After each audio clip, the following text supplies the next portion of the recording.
Today we need to get into some stores saying that they need to file for bankruptcy over Tang. We need to talk about people saying that Tang made fun of the disabled community during a show and why there is still backlash for this. And then we have people saying they will rob Bang PD. So hey Dumplings, it's Dave. Decide hate it or not, make sure you're subscribed with the notification bell on. Grab your dumpling, a tea-spilling mug merch, and let's go.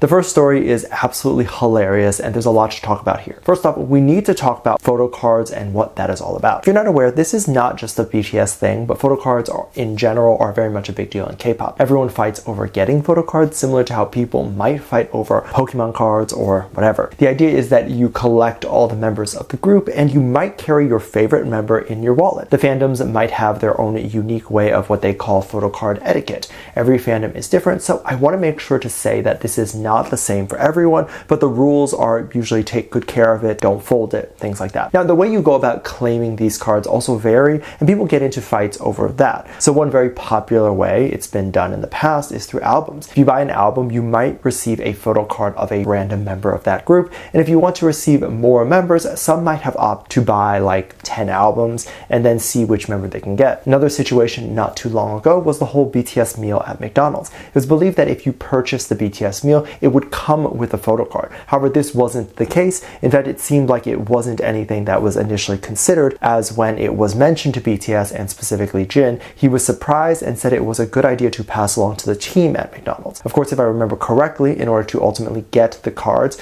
fans needed to apply through Weverse or something, and it wasn't going to be something that was officially provided by McDonald's. This makes sense. If you don't know, restaurants don't make much profit per sale. It's actually believed to be around 6 to 9%, so every dollar they might make like 6 to 9 cents. Naturally, fast food places are supposed to be cheap and they don't make a huge profit per sale, but collectively they could. However, if you consider each BTS meal was like $10, I think, so their profit would be less than $1 per sale. So it really wouldn't have been enough of a profit to then reuse that profit to add in a free photo card per sale, because then it wouldn't even be $1 profit per sale, at least not here in the US. But because of the sort of scarcity of these photo cards, they became in high demand. And so during a hilarious moment in which Bang PD was doing the annual HYBE briefing, he was holding photo cards and using that to explain NFTs. Of course, as he was explaining the sort of complexity of what NFTs for HYBE would look like, he was so gently and holding and touching these BTS photo cards. People were then making jokes about going to HYBE and robbing Bang PD of those cards. I do think this is very funny because people really want these cards, because I think if you do jump or attack Bang PD, not only would you end up in literal prison, but he probably wouldn't carry those cards with him 24/7. Those cards were likely just brought in order to explain NFTs, and then he probably put them back safely back into a box or in his room somewhere. If I had the photo cards and all 7 of them, I would put them in a frame and just hang them rather than bringing it everywhere and risk damaging or losing them.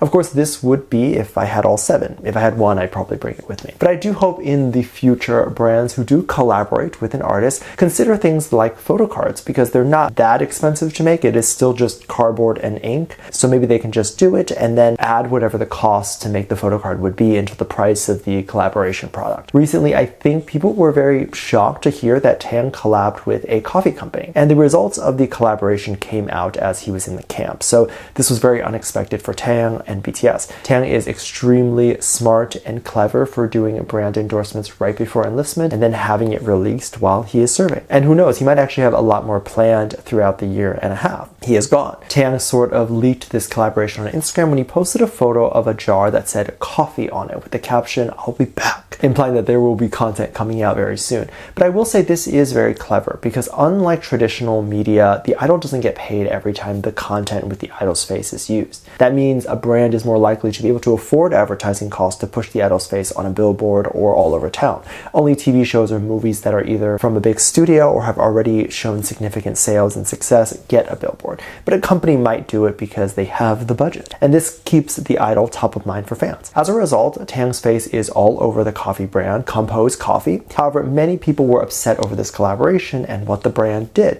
So there's some younger or non-business savvy people watching, so I want to explain everything so it's clear. Bear with me if you know. Compose Coffee is a franchise. What a franchise is if you have the money, you can buy the branding. You can open your own Compose Coffee and then have all of the branding on the cups, the big store name, everything in your own store. And every franchise is different. Typically, you then have to give a percentage of the profit to the company that you franchise from. In this case, Compose Coffee. Now, what is appealing about this is, of course, you don't have to pay for advertising costs, among many other things. But a brand that is brand new and no one has ever heard of it, there's so much that has to go into that brand before the community starts to accept and recognize it. For example, if it's McDonald's, it can open anywhere and you'd automatically have some fans and customers just from that name. Compose Coffee, the headquarters, decided to get Tang on board for the endorsement, and then this is where things got interesting. The headquarters said that they will cover the cost and Tang's endorsement fee, but not all of it. I'm assuming it might be because they couldn't,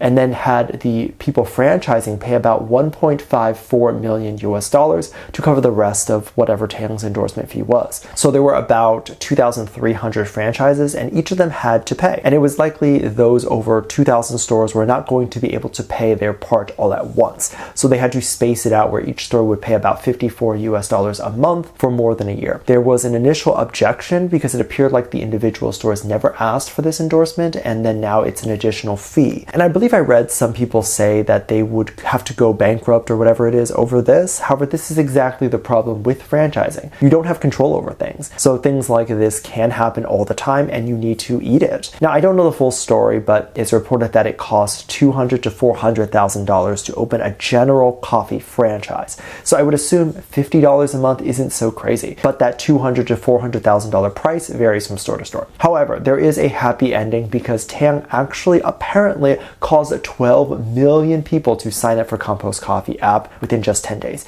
And of course, I'm sure many of these 12 million users on the app are tied to various locations with different store owners, meaning each store probably got a butt ton of business and probably way more than enough to cover the $50. In this case, Tang actually did a huge favor for the Compose brand, because if each of the users who signed up for the app even just bought 2 cups of coffee, an Americano costs $2 US, so that would be automatically $24 million. So if any of these owners were struggling, they likely got a big boost in sales. So it does bother me when people mock or say bad things about BTS because, yeah, the members do make money from the stuff that they do, but the amount of money they make isn't comparable to the amount of value they are bringing to a community or a store owner. Who knows if Tang's face in front of a store actually saved one store owner from needing to sell their house? Like, you don't know. Tang recently has been under fire, and it's for something I don't understand. If you don't know what is going on, let's talk about it. Tang, before he left to go enlist, he decided to hold a fan meet. And during the fan meet, we had the lovely Jimin show up. Not really relevant here, but just fun to know. It was during the middle of the show, and Jimin was talking. Tang was acting funny and being goofy. He made some